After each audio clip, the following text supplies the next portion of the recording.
Throughout American history, more than 1 million military service members have fallen on the field of battle defending our nation. The brave men and women who have sworn to support and defend the Constitution of the United States sacrifice much to protect the country from enemies, both foreign and domestic. Their commitment has been an integral part of building the nation since the American Revolution in 1775. I enlisted the Marine Corps OCS in January of 1966 and served in Vietnam November, early December of 1967, and was blinded as a result of a landmine explosion. I joined the Army in 1989. I wanted to serve my country in paper school, and once I got into the military, I realized I actually enjoyed it and wanted to do it for a living. Got 4 combat tours overseas, the first Gulf War, Afghanistan in 02, Iraq in 03, and Iraq again in 05. And that's where I was hurt in 05. But for many, the decision to serve the nation comes with a high cost. For instance, every year, more than 6,000 veterans from past and present wars become blind or visually impaired, mainly because of age-related illness or injury. Presently, there are more than 165,000 veterans who have lost their sight in and out of combat situations. I was injured in Baghdad on July 7, 2005 by an IED. The projectile came through the window of my vehicle and hit me in it. I woke up a month later in Walter Reed Army Medical Center, unable to see.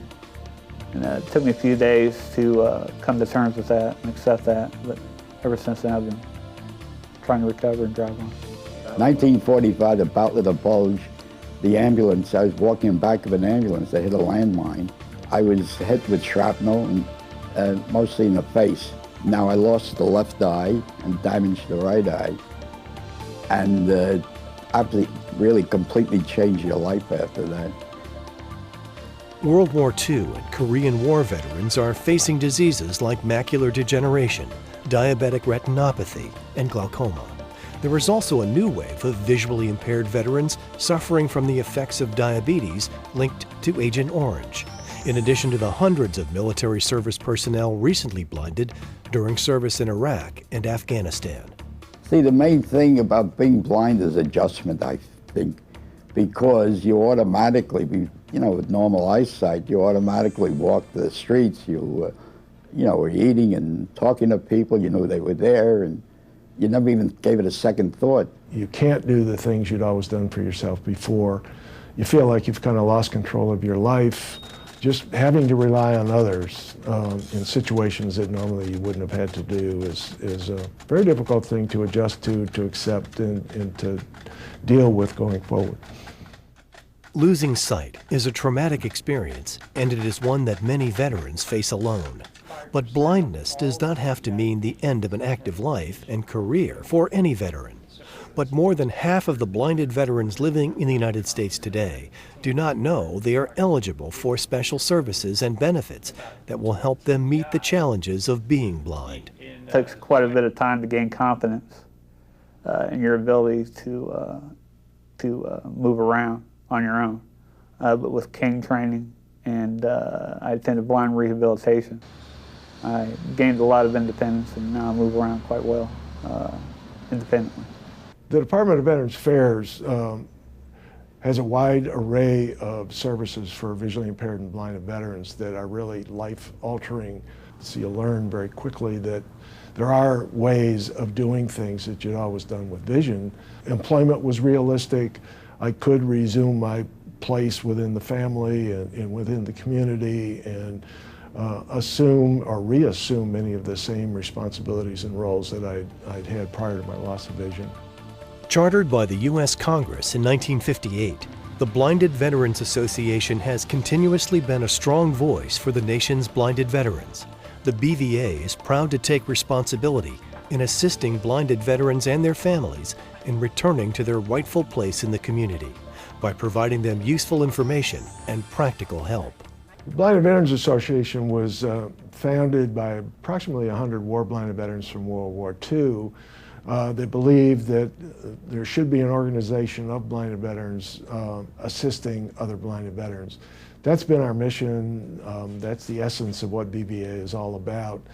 Blinded veterans providing assistance, support, encouragement to newly blinded veterans. The Blinded Veterans Association was established specifically to promote the welfare of blinded veterans by providing answers and resources to help them deal with the discouragement and frustration they often face. By working closely with the Department of Veterans Affairs, BVA assures that all blinded veterans have access to excellent blind rehabilitation training, technology, and counseling. The BVA has field representatives that live and work in 7 regions across the country, providing inspiration, encouragement, and guidance through the entire benefit claims process. Because they themselves are blinded veterans who have been through similar experiences, they understand the complexities and emotions behind the process. BVA field reps are effective role models in helping newly blinded veterans through the vital first steps in adjusting to blindness, bringing focus and direction to their lives. Field representatives play a critical part of being able to provide information to blinded veterans on what benefits they're entitled to, whether it's for educational benefits, adaptive housing, whether it's for finding state or other federal resources that may be able to help them in their recovery and in their dealing with their blindness. If you or someone you know is a blind or visually impaired veteran, call 1-800-669-7079 or write to Blinded Veterans Association, 477 H Street Northwest, Washington, D.C. 20001. For more information, please visit bva.org, the Blinded Veterans Association, helping veterans and their families meet the challenges of blindness.